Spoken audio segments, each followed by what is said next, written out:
नमस्कार दोस्तों। कैसे हैं आप लोग? आशा करते हैं स्वस्थ होंगे, मस्त होंगे, ज़बरदस्त होंगे। मैं हिमांशु पार्थिव अचीवर्स में आपका स्वागत करता हूं और एक बार फिर मैं आपके लिए लेकर आया हूं हिंदी की यूपीएसआई से संबंधित प्रैक्टिस सेट। ठीक है दोस्तों, जैसा कि हम लोग हर बार पढ़ते आए हैं, अभी तक पढ़ रहे थे, क्लास कर रहे थे। पिछला प्रैक्टिस सेट हम लोग गया था, इसी के बेस में, इसी के आधार पर हम लोग एक दूसरा प्रैक्टिस सेट लेकर आए हैं जो आपके एग्जाम पॉइंट ऑफ व्यू से बहुत इंपॉर्टेंट है दोस्तों। और आपके एग्जाम भी बहुत ही पास आ चुके हैं, शायद 15 तारीख से स्टार्ट हो जाएंगे यूपीएसआई के एग्जाम। ठीक है दोस्तों, तो आप जल्दी अच्छे से अच्छे मेहनत कीजिए ताकि आप इस एग्जाम को क्रैक कर सकें। और हिंदी में अच्छे नंबर लाने के लिए लगातार प्रैक्टिस लगाइए, कॉन्सेप्ट देखिए, सब कुछ देखते रहिए और ये आपको जरूर मदद करेंगे, इतनी उम्मीद है हमारी। ठीक है दोस्तों, तो ज़्यादा देर न करते हुए हम अपनी क्लास को स्टार्ट करते हैं। ठीक है, तो दोस्तों आज क्या हमारा पहला प्रश्न है आपके सामने। पहला प्रश्न है कि जो सब जगह हो, जो सब जगह हो क्या होता है? ठीक है, जो सब जगह हो उसे क्या कहते हैं? बताइए, जो सब जगह हो उसे क्या कहते हैं? सर्वज्ञ, सर्वदर्शी, सर्वव्यापी, सर्वशक्तिमान। बताइए दोस्तों, आंसर कीजिए इसका। जो सब जगह हो उसको क्या कहेंगे? जल्द से जल्द आंसर करेंगे, 30 सेकंड का मात्र आपके पास समय रहेगा। आंसर कीजिए।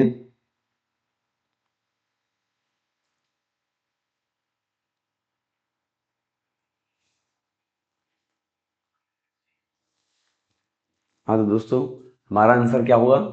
सर्वज्ञ। जो सब कुछ जानता हो वो सर्वज्ञ होता है। सर्वदर्शी, जो सब कुछ देख सके, सर्वदर्शी होता है। जो सब जगह हो, सब जगह हो होता है सर्वव्यापी। क्या होता है? सर्वव्यापी होता है। ठीक है दोस्तों, क्या होता है? सर्वव्यापी। जो सब जगह हो वो होता है हमारा सर्वव्यापी। ठीक है, वो क्या होता है? वो हमारा सर्वव्यापी होता है, जो हर जगह मौजूद हो। अगला प्रश्न है दोस्तों, सूरज मुस्कुरा रहा है। सूरज मुस्कुरा रहा, हमें अलंकार की पहचान करनी है। कौन सा अलंकार है? ठीक है दोस्तों, तो रूपक अलंकार है, उपमा अलंकार है, मानवीकरण अलंकार है या अत्युक्त अलंकार है? जल्द से आंसर कीजिए। अलंकार आपने पढ़े हैं, ठीक है। 3 प्रकार के अलंकार होते हैं, शब्दालंकार,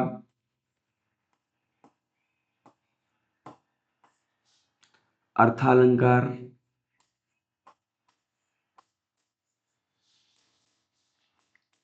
और एक आपका था उभय अलंकार।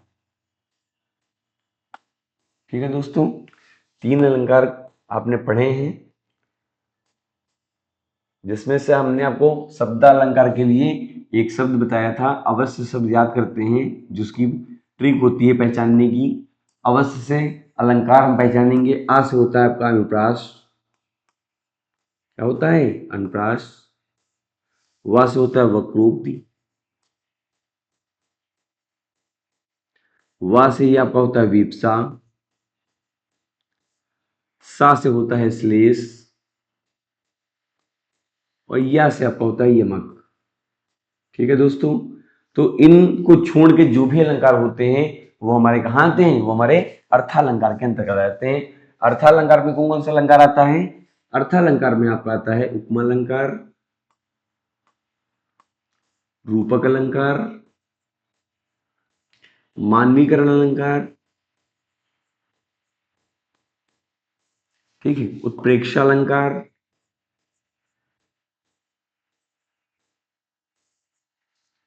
ठीक है, उत्प्रेक्षा अलंकार, सही कर लेंगे थोड़ा सा,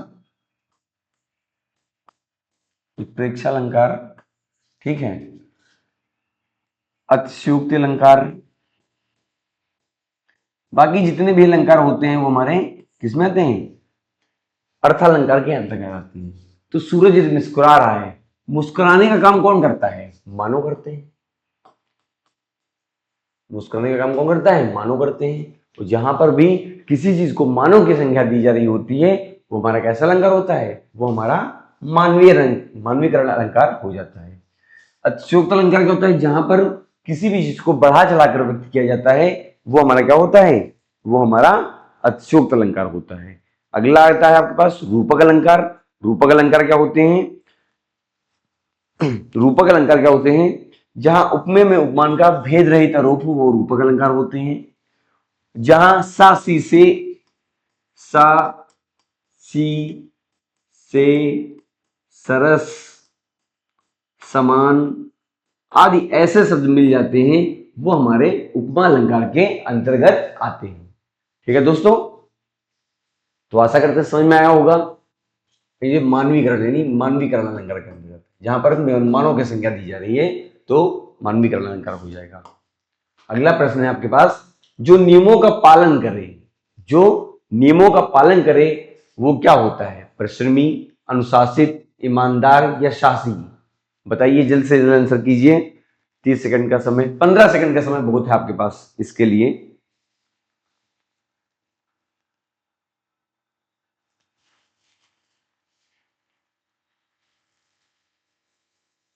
ठीक है, जो नियमों का पालन करें, बताइए क्या होगा? ठीक है, परिश्रमी क्या होता है? जो मेहनत करता है, मेहनती लोगों को बोलते हैं परिश्रमी। अनुशासित, ईमानदार क्या होता है? जो सच्चा हो, बेईमानी ना करे वो होता है ईमानदार। साहसी, जो बहादुर हो वो होता है साहसी। होता है नहीं होता है? और जो नियमों का पालन करे, जो नियमों का पालन होता है वो होता है हमारा अनुशासित। क्या होता है? अनुशासित होता है। ठीक है दोस्तों, अगला प्रश्न है आपके पास, निशा का पर्यायवाची है, निशा का पर्यायवाची है प्रभात, सवेरा, रात्रि, दिवस। आंसर कीजिए, फटाक से आंसर कीजिए, बहुत बढ़िया प्रश्न है आपके पास। निशा का पर्यायवाची है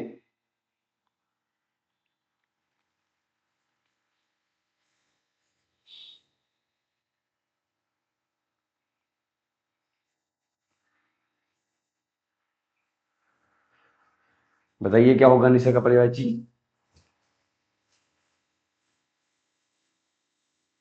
ठीक है, बताइए क्या होगा? क्या प्रभात होगा? नहीं।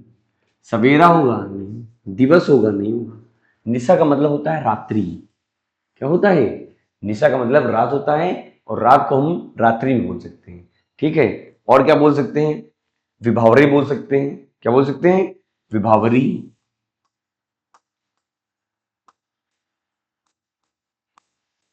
त्रियामा।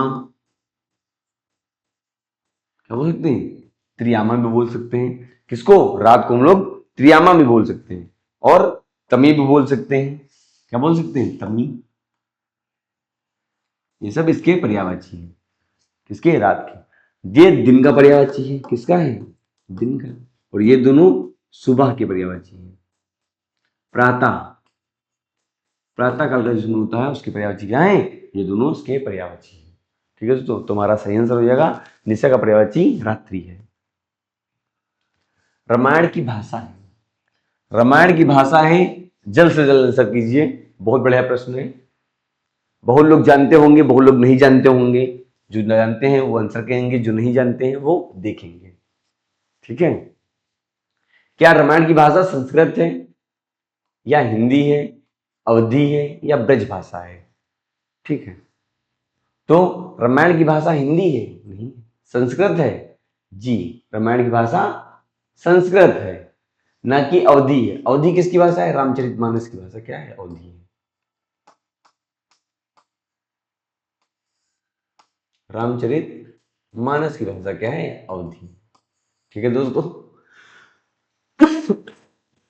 सॉरी, तो आंसर हमारा क्या हो जाएगा? रामचरित भाषा जो है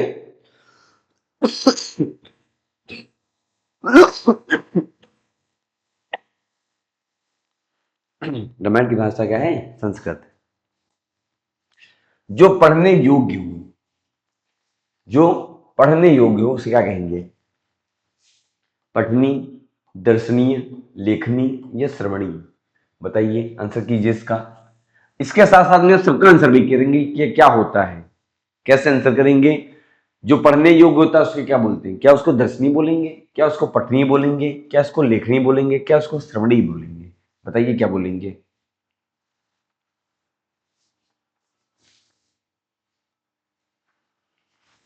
ठीक है। तो जो सुनने योग्य हो, क्या हो, जो सुनने योग्य होता है,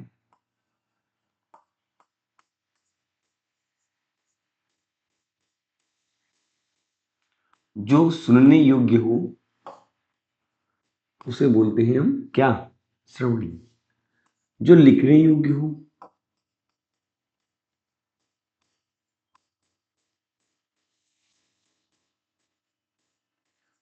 उसे बोलते हैं क्या, जो देखने योग्य हो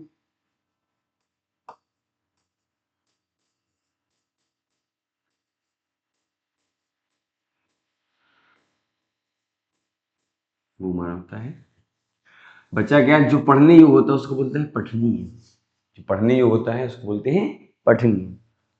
अगला प्रश्न हमारे पास है, गुरु का बहुवचन है, गुरु का बहुवचन है, क्या गुरु का बहुवचन गुरु होगा, या गुरुजन होगा, या गुरुओं होगा, या गुरुवर होगा, बताइए। ठीक है, गुरुओं, गुरुवर, गुरु या गुरुजन। ठीक है, तो बहुवचन की बात करता है, ये क्या है, हमारे आदर सूचक के अंतर्गत आता है। इसमें आता है आदर सूचक के अंतर्गत। तो हम लोग कभी भी गुरुओं नहीं बोलते हैं, ना ही गुरुवर बोलते हैं, ना ही गुरु बोलते हैं, तो बोलते क्या है, गुरुजन, जो हमारा आदर सूचक शब्द होता है। ठीक है, तो हमारा सही आंसर हो जाएगा गुरुजन, जो है हमारा सही आंसर हो जाएगा। ठीक है दोस्तों, अगला प्रश्न है, अनुशासन का विलोम, अनुशासन का विलोम क्या होगा, व्यवस्था होगा, नियंत्रण होगा, अराजकता होगा, या नियम होगा, बताइए अनुशासन का क्या होगा।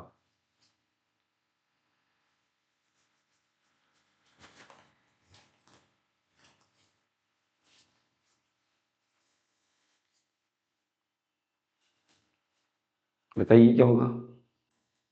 ठीक है, तो अनुशासन का मतलब ही होता है, क्या मतलब होता है, अनुशासन का मतलब ही होता है कि अनुशासन का अर्थ है व्यवस्था और व्यवस्था का पालन करना। क्या होता है, व्यवस्था और व्यवस्था का पालन करना।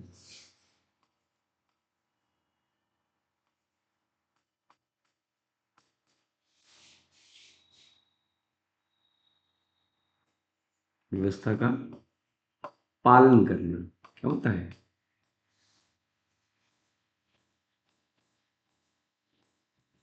ठीक है, व्यवस्था का पालन करना। तो व्यवस्था का पालन करना अनुशासन का विलोम है नहीं। नियंत्रण, वो भी व्यवस्था के अंतर्गत आती है। नियम, व्यवस्था है तो नियम भी होंगे। तो हमारा इसका आंसर हो जाएगा अराजकता। क्या हो जाएगा, अराजकता हमारा सही आंसर हो जाएगा। क्यों सही आंसर हो जाएगा, ठीक है, अराजकता क्या होती है, असिद्धांत, असिद्धांत की जो स्थिति होती है वो अराजकता होती है। क्या होती है, असिद्धांत की स्थिति को क्या बोलते हैं, अराजकता बोलते हैं। तो अनुशासन का विलोम क्या हो जाएगा, अराजकता हो जाएगा। जहां पर भी नियम कानून न हो, अराजकता, मतलब किसी भी बिना सिद्धांत के काम होता है वो होती है अराजकता। अगला प्रश्न है, वह स्कूल जा रहा था में काल है, वर्तमान है, भविष्य है, भूत है, या पूर्ण भूत है, आंसर कीजिए। कई बार आप पढ़ चुके हैं काल, काल के बारे में बहुत बार बताया आपको, तो आज आंसर कीजिए इसका। ठीक है, काल कितने प्रकार के होते हैं पता है आपको, पता नहीं, पता है, पता है 3 प्रकार के, भूतकाल, भविष्य काल, वर्तमान काल। तो वर्तमान काल जो होते हैं वो कितने प्रकार के होते हैं, आपसे पेपर में पूछता है वर्तमान काल कितने प्रकार के, 5 प्रकार के। कितने प्रकार के, 5 प्रकार के। भविष्य काल कितने प्रकार के, 6 प्रकार के। कितने, 6। भूत कितने प्रकार के, 3। कितने प्रकार के, 3 प्रकार के होते हैं। ठीक है दोस्तों, तो पूछ रहा है वह स्कूल जा रहा था, तो रहा था, रहे थे, था शब्द जो होता है वो हमारा भूतकाल के अंतर्गत आता है। ठीक है, होंगे, ये सब किसमें, गा है, गी है, किसमें आते हैं, भविष्य के अंतर्गत आते हैं। ता था, ती थे, ते थे, चुका था, चुके हैं। ता है, ती है, चुका है, चुके हैं। ठीक है, ये सब किसमें आएंगे, हमारे वर्तमान के अंतर्गत आएंगे। तो इसमें बात कर रहा है कि वह जा रहा था, तो जा रहा था कैसा है, हमारा भूत है। कैसा है, भूतकाल के अंतर्गत आएगा। ठीक है दोस्तों, वो कैसा भूत रहेगा, अपूर्ण भूत। जब बूझ लेगा तो कैसा भूत है, अपूर्ण भूत है। कैसा है, अपूर्ण, क्योंकि जा रहा था, अभी चल रहा है, जा रहा है, ठीक है, मगर जा जा चुका नहीं था। अगर चुका था बोल देता तो पूर्ण हो जाता, मगर जा रहा था तो मतलब ये कैसा है, अपूर्ण भूत के अंतर्गत आएगा। ज्ञान का विलोम है बुद्धि, विवेक, अज्ञान, विद्या। बहुत आसान सा आंसर है, दे सकते हैं आप लोग। बताइए क्या होगा इसका आंसर।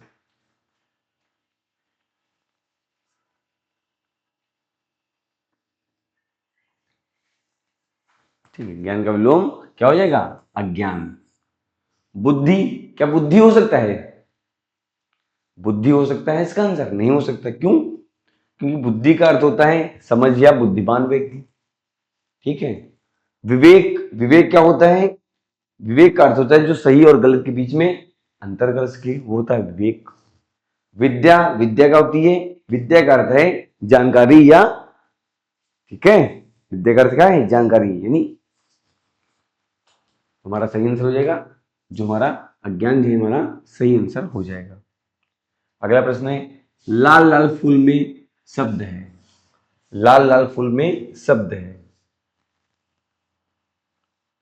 ठीक है दोस्तों, लाल लाल फूल में शब्द है, बताइए क्या होगा। शब्द भेद है। क्या लाल लाल फूल में संज्ञा है, विशेषण है, क्रिया है, सर्वनाम है, बताइए क्या है।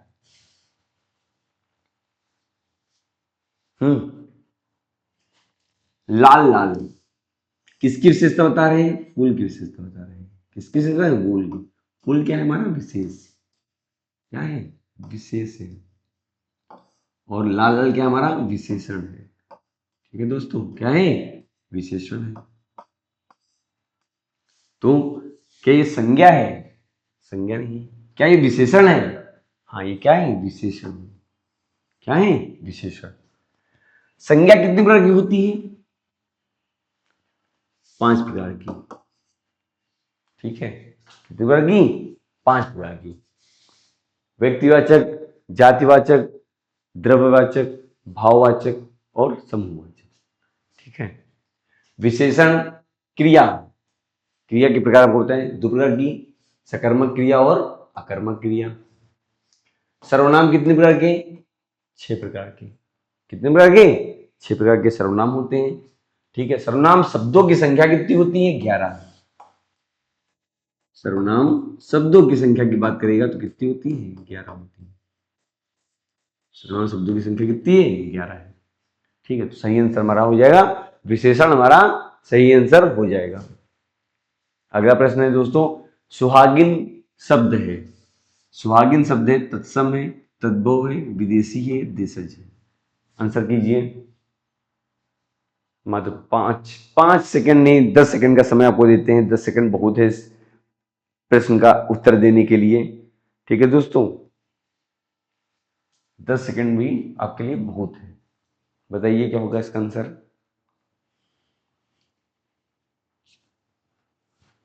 ठीक है, क्या ये तत्सम शब्द है, नहीं। क्या ये विदेशी शब्द है, नहीं। क्या ये देशज शब्द है, नहीं।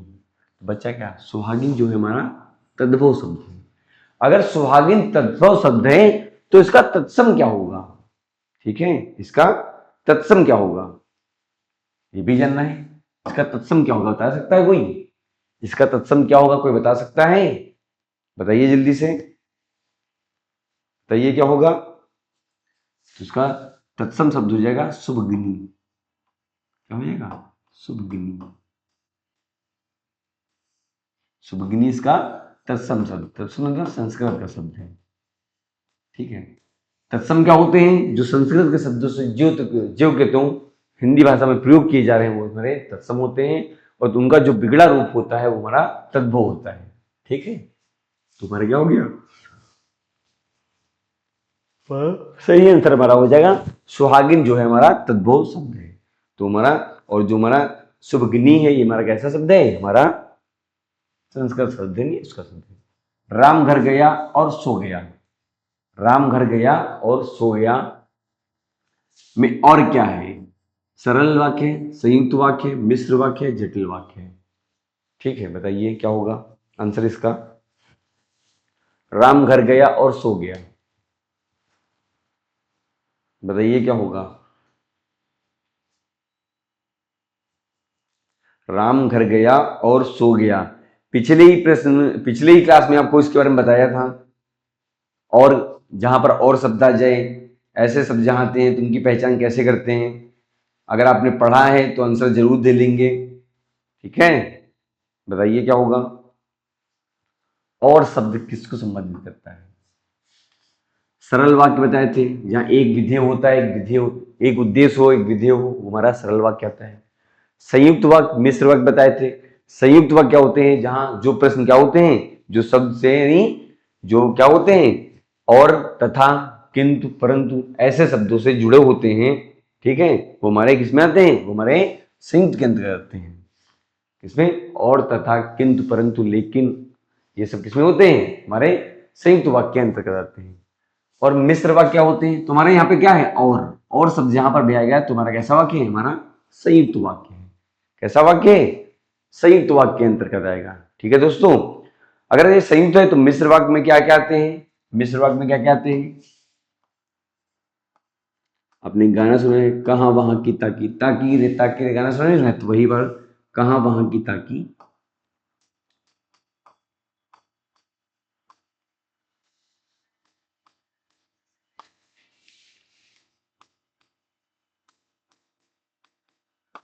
जिससे जो सो क्योंकि।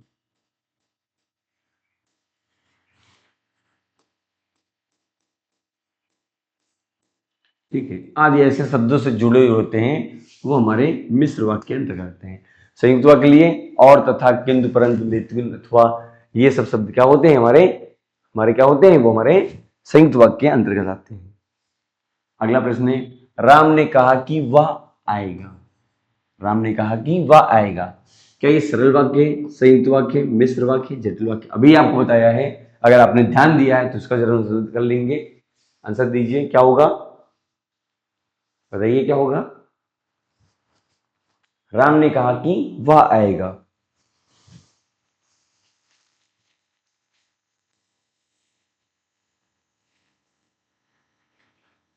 ठीक है, मिश्र वाक्य होते क्या हैं?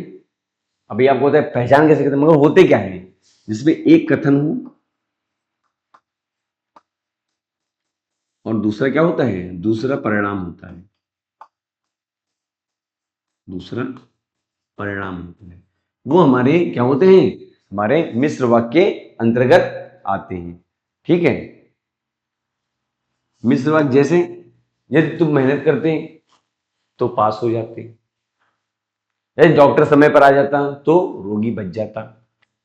तो क्या होते हैं? ये मिश्र वाक्य के अंतर्गत आते हैं। संयुक्त वाक्य क्या होते हैं? संयुक्त वाक्य क्या होते हैं? जो समान आधार के वाक्य आपस में समुच्चय बोधक अव्यय से जुड़े होते हैं, वो हमारे क्या होते हैं? संयुक्त वाक्य के अंतर्गत आते हैं। जैसे कि अभी पिछला ऑप्शन आपने पढ़ा था, वो क्या था? संयुक्त वाक्य था। ठीक है, या तो बोल सकते हैं कि पहले खाना खाओगे या चाय पियोगे, तो या शब्द से जुड़ गया, वो क्या हो गया? संयुक्त वाक्य हो गया। जो दो वाक्य क्या होते हैं? समुच्चय बोधक अव्यय के द्वारा क्या होते हैं? जोड़ने का काम करते हैं, वो हमारे संयुक्त वाक्य के अंतर्गत आते हैं। ठीक है दोस्तों, तो हमारा क्या हो जाएगा? हमारा इसका की शब्द से जुड़ा हुआ है, और की क्या होता है? मिश्र वाक्य के अंतर्गत आता है। इसमें आता है, मिश्र वाक्य के अंतर्गत आता है। अगला प्रश्न है, क च ट तप, कचट तप। यार ये सारे क्या होते हैं? इनको हम लोग वर्ग भी बोलते हैं। क्या बोलते हैं?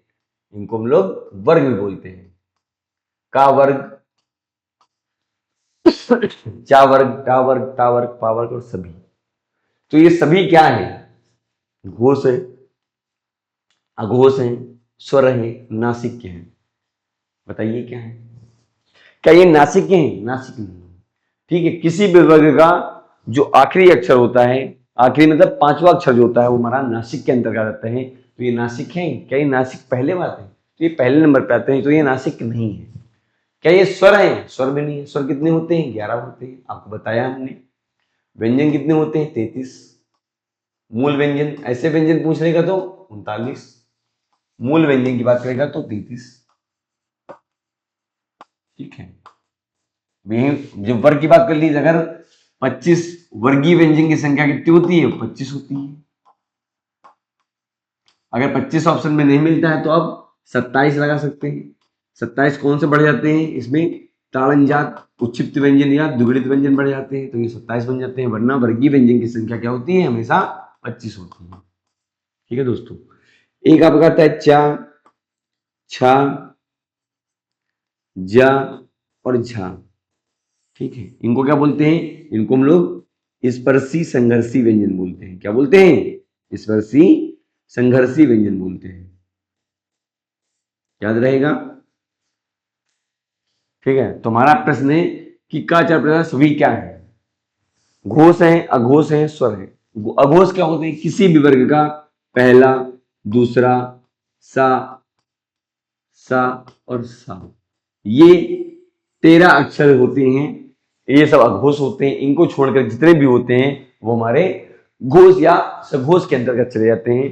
तो पहले नंबर पे का आता है, पहले नंबर पे चा, पहले नंबर पे टा, पहले नंबर पे ता, पहले नंबर पे और पा भी क्या होता है? पहले नंबर पे आता है। तो ये सारे क्या हैं? ये सारे हमारे अघोष हैं। क्या हैं? अघोष हैं। क्या है दोस्तों? अघोष हैं। अरे ठीक है, तो ये सारे क्या है? ये सारे अघोष हैं। क्या है? अघोष हैं। अगला प्रश्न है, कोष और कोष में सही अंतर है। ठीक है, कोष और कोष में सही अंतर है, दोनों का समान अर्थ है। कोष का मतलब शरीर की इकाई होता है, कोष का मतलब खजाना होता है, या कोष का मतलब खजाना होता है और कोष का मतलब शरीर की इकाई होती है। अगर आपने पढ़ा है समुच्चारित शब्द तो आप इसका आंसर जरूर कर लेंगे, फटाक से आंसर करेंगे। बताइए क्या होगा इसका आंसर?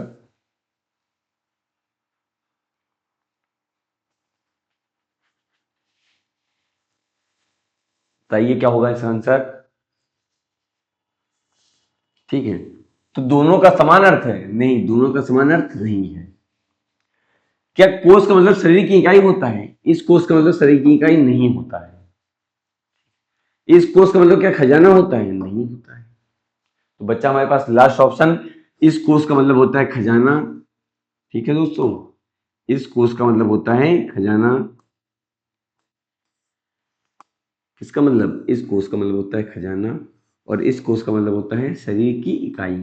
तो सही आंसर हमारा हो जाएगा डी ऑप्शन, हमारा सही आंसर हो जाएगा। ठीक है दोस्तों, डी ऑप्शन हमारा सही आंसर हो जाएगा। क्या हो जाएगा? डी ऑप्शन हमारा सही आंसर हो जाएगा।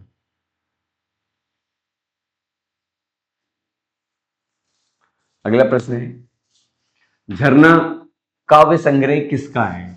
झरना काव्य संग्रह किसका है? जयशंकर प्रसाद का है, निराला जी का है, पंत का है, महादेवी वर्मा का है? आंसर करेंगे, बताइए क्या होगा आंसर? झरना किसका है ये?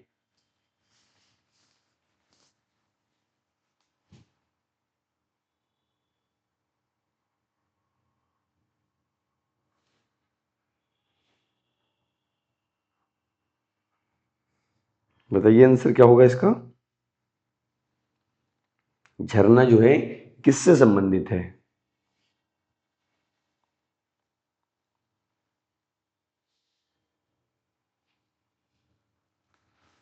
ठीक है, तो झरना जो है किसका है? जयशंकर प्रसाद का है।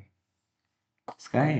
जयशंकर प्रसाद का काव्य संग्रह है। ठीक है, और जो ये आपके निराला है, जयशंकर प्रसाद है, पंत है, ये सब किस युग के कवि हैं? ये सब छायावादी युग के कवि हैं, छायावाद के संबंधित है। किससे संबंधित है? छायावाद से संबंधित है। महादेवी वर्मा की किस रचना के लिए इन्हें ज्ञानपीठ पुरस्कार मिला था? तो यामा के लिए मिला था। किसके लिए? यामा के लिए मिला था। ठीक है, उनकी रचनाएं पढ़ लीजिएगा जरूर, आपके पेपर में एक ना एक रचना जरूर आती है, आपने पढ़ा भी होगा। अगला जो प्रैक्टिस रहेगा उसमें आपकी बहुत सारी देखने की मिलेंगी रचनाएं, पढ़ के आएंगे तो उसका आंसर दे पाएंगे। अगला प्रश्न हमारे पास, नीचे दिए गए किस वाक्य में विशेषण का प्रयोग हुआ है? राम और श्याम भाई हैं। राम ने माँ से पानी और खाना मांगा।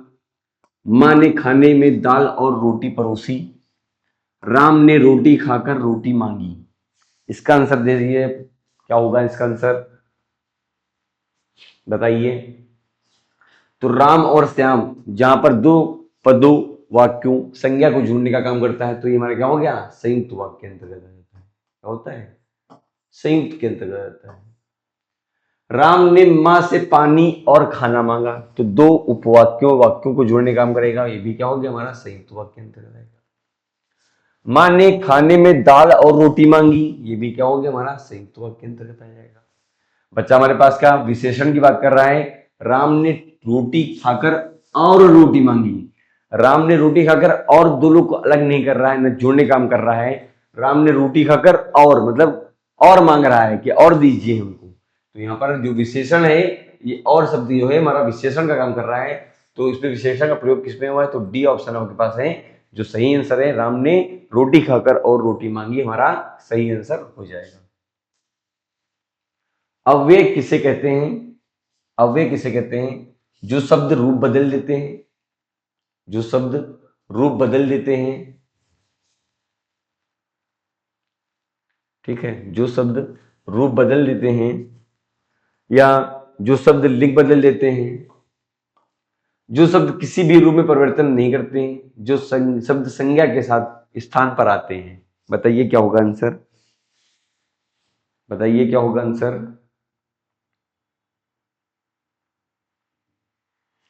ठीक है, तो सही आंसर हमारा हो जाएगा जो शब्द रूप बदल देते हैं, नहीं। जो शब्द लिंग बदल देते हैं, नहीं। जो शब्द किसी भी रूप में परिवर्तन नहीं होते हैं, वो हमारे क्या होते हैं, वो हमारे अव्यय के अंतर्गत आते हैं। अव्यय के ही हम लोग क्या बोलते हैं, अविकारी, अव्यय के अंतर्गत आते हैं। ठीक है, तुरंत किस प्रकार का अव्यय है, तुरंत किस प्रकार का अव्यय है, कालवाचक है, रीतिवाचक है, स्थानवाचक है, प्रश्नवाचक है। आंसर कीजिए, आपने अव्यय के बारे में पढ़ा भी होगा, बताइए जल्द से जल्द आंसर दीजिए इसका।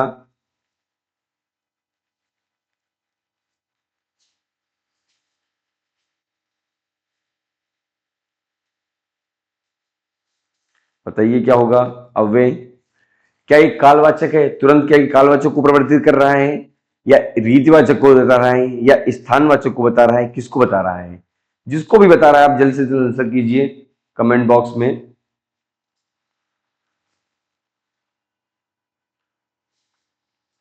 ठीक है, अव्यय कितने प्रकार के होते हैं, अव्यय,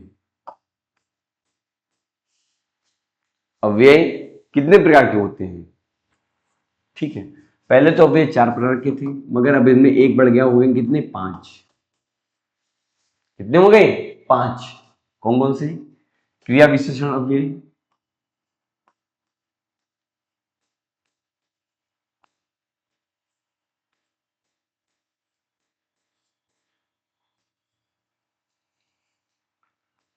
क्रिया विशेषण अव्यय, क्रिया विशेषण अव्यय के अंतर्गत जो होते हैं और भागों में बांटा गया है, जैसे कालवाचक क्रिया विशेषण, रीतिवाचक क्रिया विशेषण, स्थानवाचक क्रिया विशेषण, प्रमाणवाचक क्रिया विशेषण, ये सब क्या है, क्रिया विशेषण के ही भाग हैं। कौन से, जो अव्यय आपके पास ये लिखे हुए हैं।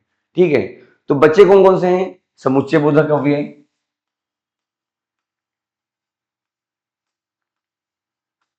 समुच्चय बोधक अव्यय, समुच्चय बोधक अव्यय, और कौन सा हो सकता है, संबंध बोधक अव्यय,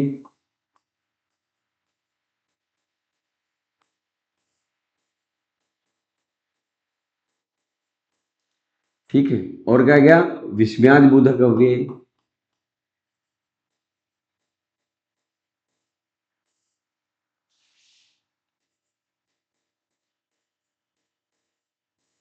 लास्ट आपका बचता है निपात, क्या बचता है, निपात। ठीक है, तो ये थे हमारे अव्यय के प्रकार। फिर क्रिया विशेषण को ही अलग अलग भागों में भागा गया है, कालवाचक, रीतिवाचक, स्थानवाचक, प्रश्नवाचक। ठीक है, तो यहाँ पे तुरंत तुरंत जो है हमारा कैसा है, तुरंत हमारा कालवाचक के अंतर्गत आएगा। ठीक है, किसमें आएगा, कालवाचक के अंतर्गत आएगा। और क्या क्या कालवाचक के अंतर्गत आ सकते हैं, जैसे फिर, हम फिर मिलेंगे तो कालवाचक, तुरंत मिलेंगे कालवाचक। ठीक है दोस्तों, ये सब किसमें आएंगे, हमारे कालवाचक के अंतर्गत आएंगे। तो अगर ये कालवाचक है तो रीतिवाचक क्या होते हैं, स्थानवाचक। स्थानवाचक यहाँ वहां, ऊपर नीचे दाएं बाएं, ये सब क्या होते हैं, स्थानवाचक होते हैं। ठीक है, तो रीतिवाचक क्या होता है बताइए, रीतिवाचक क्या होते हैं। ठीक है, जैसे अचानक बोल पड़ा, अचानक बोल पड़ा, वह अचानक बोल पड़ा, तो अचानक शब्द क्या है हमारा, रीतिवाचक के अंतर्गत आ जाएगा। किसमें आ जाएगा, रीतिवाचक के अंतर्गत। अचानक शब्द हो गया रीतिवाचक। धीरे धीरे शब्द क्या हो गया, रीतिवाचक हो गया। धीरे धीरे क्या हो गया, रीतिवाचक हो गया। अचानक शब्द क्या हो गया, रीतिवाचक हो गया। ठीक है दोस्तों, और क्या हो सकता है, कभी कभी रीतिवाचक हो गया। कालवाचक आपको बता ही दिया है, स्थानवाचक बता ही दिया है। प्रश्नवाचक आप जानते ही हैं, जहां पर प्रश्न की बात की जाएगी वहां पर प्रश्नवाचक हो जाएगा। अगला प्रश्न है, ज्ञानपीठ पुरस्कार किस क्षेत्र से संबंधित है। क्या ज्ञानपीठ पुरस्कार विज्ञान से संबंधित है, नहीं। खेल से संबंधित है, नहीं। साहित्य से संबंधित है, नहीं। समाज सेवा से है, नहीं। अगर सब नहीं है तो बचा क्या हमारे पास, बचा क्या, बचा है क्या, सी ऑप्शन। सी ऑप्शन हमारा जो है ज्ञानपीठ पुरस्कार जो है हमारा साहित्य से संबंधित है। और ज्ञानपीठ पुरस्कार से आपके पास प्रश्न भी आता है, जरूर पढ़िएगा। हिंदी में नासिक के व्यंजन कौन से हैं, अभी आपको बताया है, किसी भी वर्ग का वर्ग, चा वर्ग, टा वर्ग, ता वर्ग, पा वर्ग, 5 वर्ग होते हैं आपके पास। और पांचों वर्ग का जो आखिरी का अक्षर होता है, 5वां अक्षर होता है, वो हमारा नासिक ही होता है। ठीक है, तो नासिक में 5वां अक्षर कौन सा हुआ, एक तो ड़ा हो गया, इया हो गया, ड़ा हो गया, ना हो गया, मा हो गया, ये मगरगम इसको बोलते हैं। ये क्या होते हैं, हमारे नासिक के अंतर्गत आते हैं। तो हमारा ए ऑप्शन क्या है, सही है। क्या है, सही है। तो बच्चा का खगा क्या है, ये हमारे व्यंजन है। क्या है, व्यंजन है। या रा ला, ये क्या है, अंतस्थ व्यंजन है। अंतस्थ व्यंजन में एक की कमी है, किसकी कमी है, अंतस्थ व्यंजन में एक की कमी है, किसकी कमी है, वा की कमी है। ठीक है, तुम्हारा या रा ला और वा, इसके साथ में अगर हम ऐड कर दे वा, तो ये भी क्या हो गया, अंतस्थ व्यंजन हो गया। ऐसे सा और क्या, हाँ, ये क्या होते हैं, हमारे ऊष्मीय व्यंजन होते हैं। क्या होते हैं, ऊष्मीय व्यंजन होते हैं, ऊष्मीय व्यंजन होते हैं। ठीक है दोस्तों, अगला प्रश्न आपके पास है, सवैया छंद मुख्यता किस काल से संबंधित है। सवैया छंद मुख्यता किस काल से संबंधित है, किस कवि से संबंधित है, तुलसीदास से, सूरदास से, केशवदास से या बिहारी से, बताइए। सवैया, ये छंद का ही एक भाग है। क्या है, ये छंद का एक भाग है। बताइए, इसका आंसर कीजिए।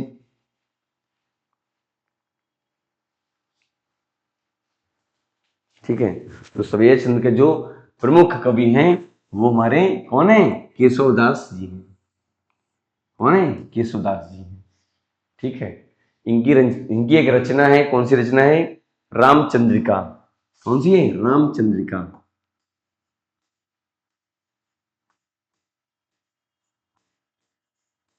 रामचंद्रिका इनकी रचना है। रामचंद्रिका है, रसिक प्रिया है,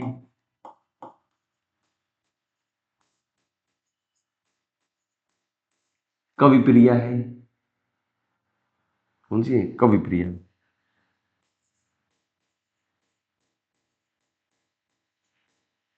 रामचंद्र का, कवि प्रिया, रसिक प्रिया सब केशवदास की रचना है। मगर जब सवैया छंद की बात करेगा तो जो है रामचंद्र का जो है सवैया से संबंधित है, और केशवदास महाराज जो है इसके प्रमुख कवि हैं। तो ये थे हमारे 25 प्रश्न आज के दोस्तों। आशा करते हैं आपको समझ में आए होंगे, आपने इससे सीखा भी होगा, समझा होगा, और ये आपके एग्जाम में बहुत ही अहम भूमिका आपके निभाएंगे। ठीक है दोस्तों, तो यहीं पे अपनी क्लास को समाप्त करते हैं। नमस्कार दोस्तों, स्वस्थ रहें, मस्त रहें और जबरदस्त तैयारी करते रहिए, जबरदस्त परफॉर्मेंस दिखाइए। ठीक है दोस्तों, जय हिंद, जय भारत।